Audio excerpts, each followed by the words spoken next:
I just get done reviewing Insomniac games, and what do? I review another Insomniac game. I just can't escape these guys, can I?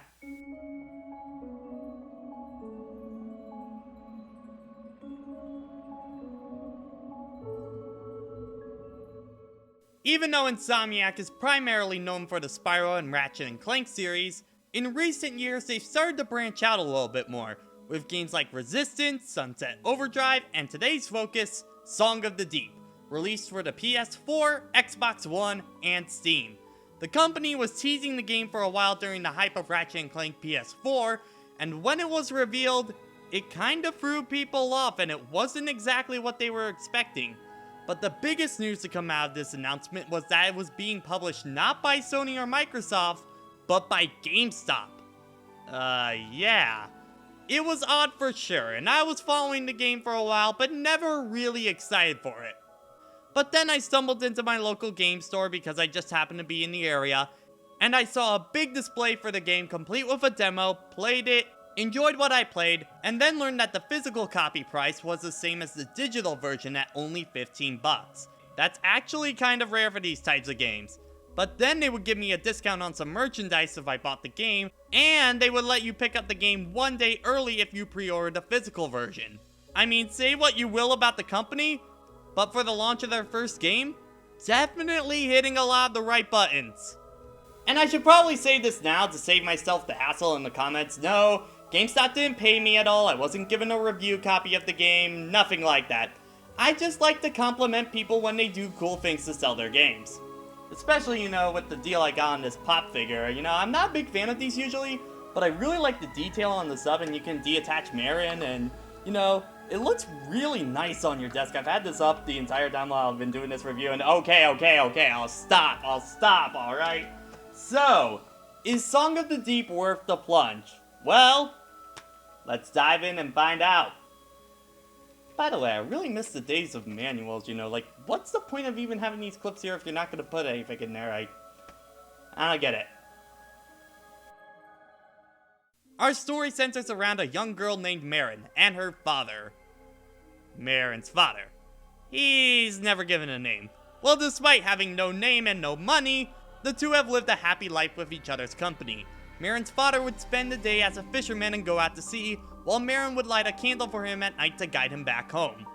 However, on one night, he never made it back. That night, Merryn had a vision that her father was trapped somewhere in the ocean.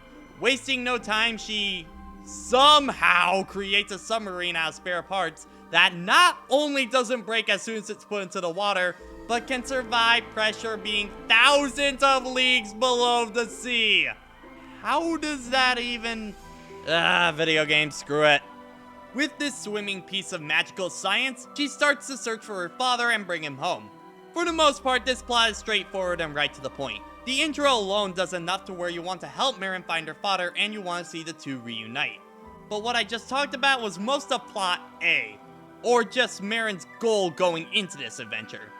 She does find these different creatures that require her help to save them from this vile creature that songs talked about, and to be honest, I really didn't care about that part of the plot. They really don't give me, the player, much reason to care about the creatures of the ocean and really helping them on this, other than one part of the game. It really comes down to Merryn helps them because she's the hero of the game, and it started to become the focus near the end, and admittingly, I just found myself not caring much. I more cared about reuniting the family rather than this whole conflict that really doesn't concern me. To be fair, story isn't really big in this kind of game, but I just thought I'd say my 2 cents.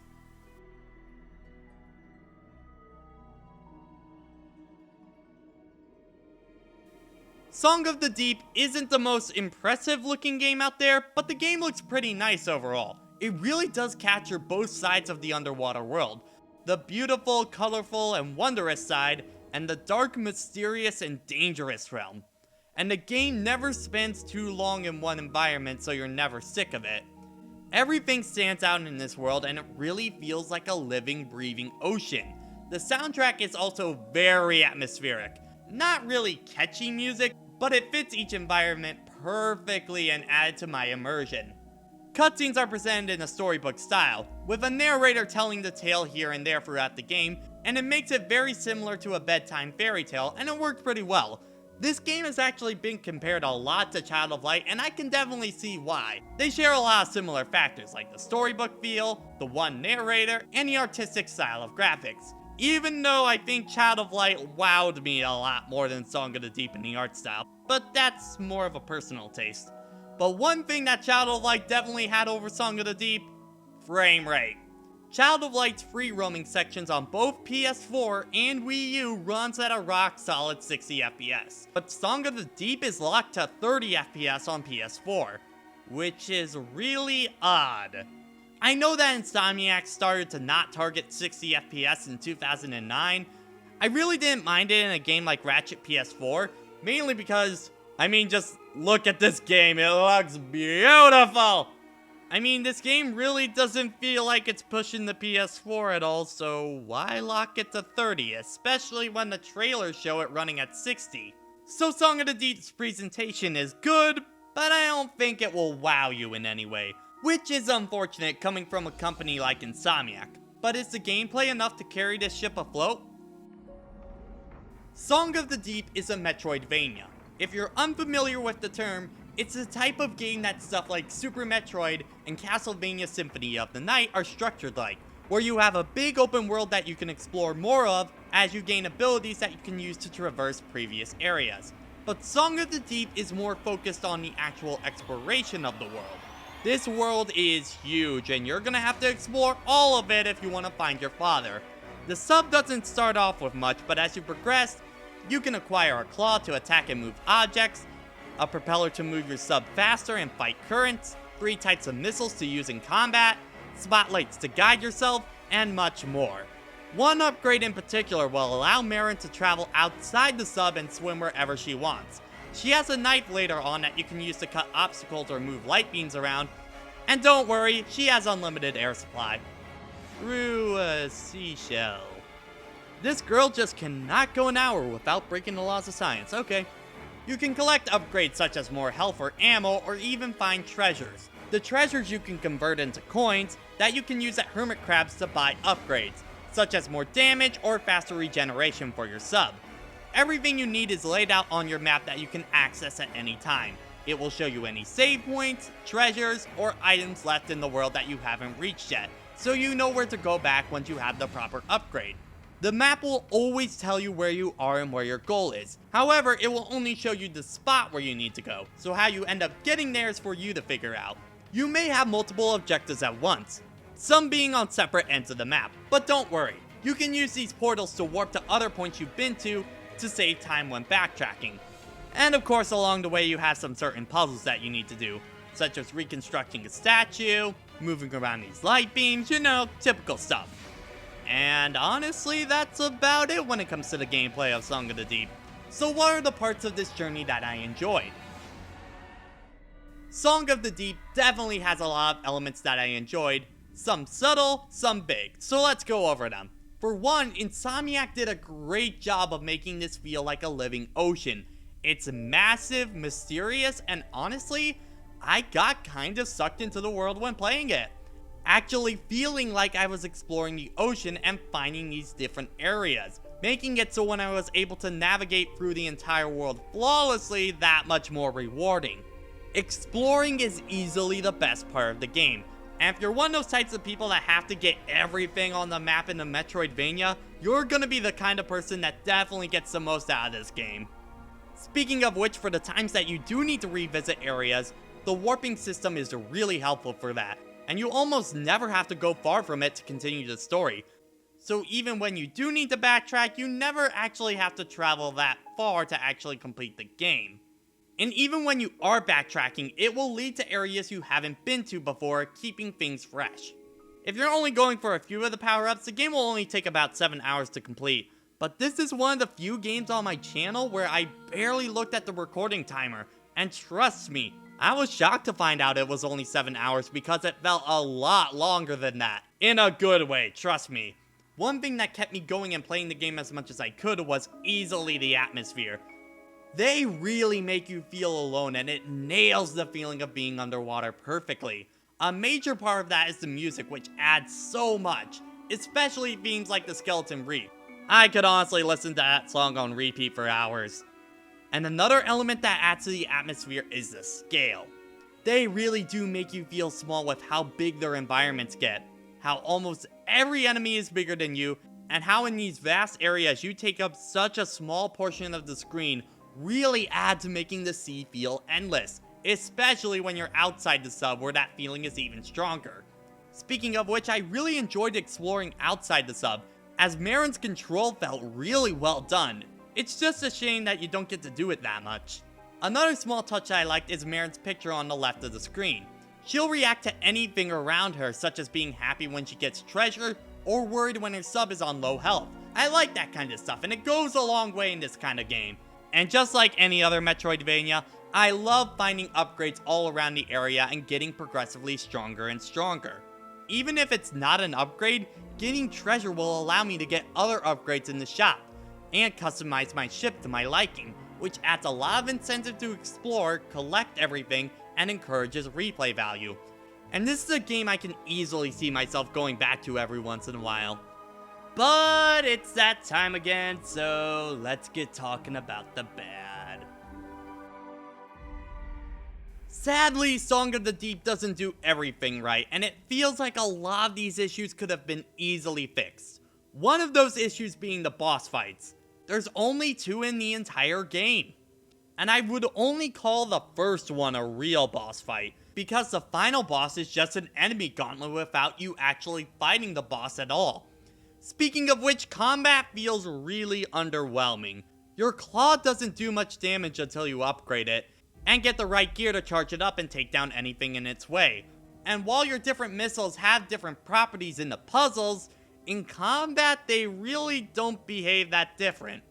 They all fire the same, do the same amount of damage, have the same blast radius, almost the same everything. So I really only upgraded the first missile, mainly because the shop upgrades allowed it to fire faster and shoot 2 missiles at once, so it became my go-to weapon. But considering how many enemies they throw at you, no fight ever stands out, and the same tactics that you use at the beginning of the game are the exact same ones you're using at the end. When you're not in combat, you're usually going to encounter some kind of puzzle here and there.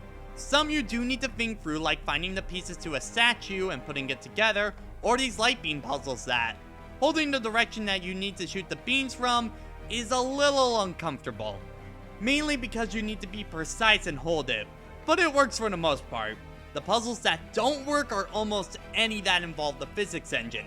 The way objects move and how you interact with them, it just always felt off. It's like you're throwing a baseball overhand, but then it moves like you threw it underhand. It's moving forward, but not in the way that you expect it to. And a lot of the puzzles have tight windows that you need to work in, and it can get frustrating. I get it that it's underwater, so it needs to act differently, but it still needs to have a definite pattern. Like these bombs, they act differently every time. Sometimes they move really slow after you stop, or sometimes they just run right into you. It's not consistent and it throws you off. I never look forward to the puzzles that have these ball bombs that will explode after getting hit, or having a sonar go off by them. They like to fly off in different directions all the time, and if they don't explode right next to the thing they need to be by, it doesn't count and you need to go through the entire puzzle again. That gets frustrating really fast. I also find that the game doesn't do a good job telling you how things work. Like the fire ammo, you can use it to make molten rocks that you can grab and throw around. Did you also know that you can put them on a giant statue and pull them down despite the game never telling you that you could do that? No? Well, you're not getting a lot of the secrets then. This kind of thing happens a lot in different sections of the game, and you're gonna be figuring these things out by complete accident. And I think a lot of this could have been solved by the game just telling you that you could do that, or giving you some kind of hint. Like these pufferfish, I found them early in the game, and I wondered if I would get an upgrade to pass them later. Only after I finished the game, I realized that you were supposed to use the fire ammo on them. They do give you a hint, but how are you supposed to figure out to use the fire ammo from that? Which leads to another point, and this is definitely more of a personal complaint and might not apply to everyone, but I might as well say it. You get some of your movement upgrades throughout the story, but there are some ones that are needed to explore a big part of the world, like a black light that you have to go out of your way for. I'm not really a fan of that system, as I think you should get all of your travel abilities by the end of the story, to make it easier to go back and find everything I was missing. But with this system, I didn't even knew I was missing a power needed to traverse those parts until after I finished the final boss. And the map doesn't tell you if an upgrade is just a health or ammo extension or an actual power-up. So you could go through the entire world without a power you need to get into other sections, find it on the other side, and then have to travel all the way back to get the stuff you couldn't get to because they didn't give you that power in the main story. Again, not a game breaker at all, it's just a nitpick and I might be alone on that. While we're talking about the map, I do wish there were a few more warp points to choose from. For the most part, they're in good spots, but not every area has a warp point, meaning you'll have to travel a ways to get to a certain area. It's fine for the most part, but a few more wouldn't hurt. So, Song of the Deep...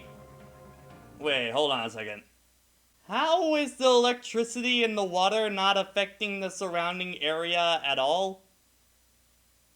Hey, I think I need to lie down. Just give me 1 minute. Anyway, getting back on track, Song of the Deep is definitely a game that I feel is an experiment. You know, a test of ideas to use in a later game at an eventual point. You know, I don't think it's as polished as it should be, but you know, for Insomniac's first attempt at this kind of a game, not a bad first attempt. Song of the Deep is an impressive first attempt at a Metroidvania, and one that for the most part holds together, with fun exploration, an immersive atmosphere, and a feeling of isolation make it a game that I can easily have a lot of fun with. But with a lot of the problems that I mentioned earlier, it does feel like it should have had a little bit more time to polish things up. Then it would be a game I could give an instant recommendation for, mainly because of the frustrating moments with the physics engine and the game not doing a very good job at explaining things. I don't think it works as well for someone's first Metroidvania, because I honestly think those kinds of players will get confused by the game not telling you how things will work, and will just put the game down. But if you're already familiar with this genre and you want to give it a shot, I think you should, and it's definitely worth your time. And that was Song of the Deep. Ultimately, I think it's a game that Metroidvania lovers should give a shot, though I don't think it will exactly sit well with newcomers to the genre. But the game is on the cheap for about 15 bucks, and I think it earns that price point. Now, the game does hint to a sequel happening, which might be counting your chickens before they hatch, considering how mixed opinions were at the reveal of this, but if there is a sequel, I'll be looking forward to it, as I think this will allow the devs to polish up things that weren't exactly there in this one. Will it happen? We'll just have to wait and see. So, Halloween. It's approaching pretty fast for next month, and I get to test out a new little toy for the review I have planned. What is it? You'll have to wait and see. Until then, I'll see you guys later. Hey, thanks for watching. If you're new to the channel, you can check out all my previous reviews on the left, or if you're into Ace Attorney by any chance, we have been playing through the first Phoenix Wright on the lower room, so go check that out. If you want to follow me, check me out on Facebook and Twitter because I update them quite frequently, or if you want to support the show directly, you can go to my Patreon. All the money from there goes right back into production. By the way, thank you Soul Ninja Star and Arcana for being my top patrons. Thank you guys, you're awesome. Anyway, Hallows Eve. I'll see you then.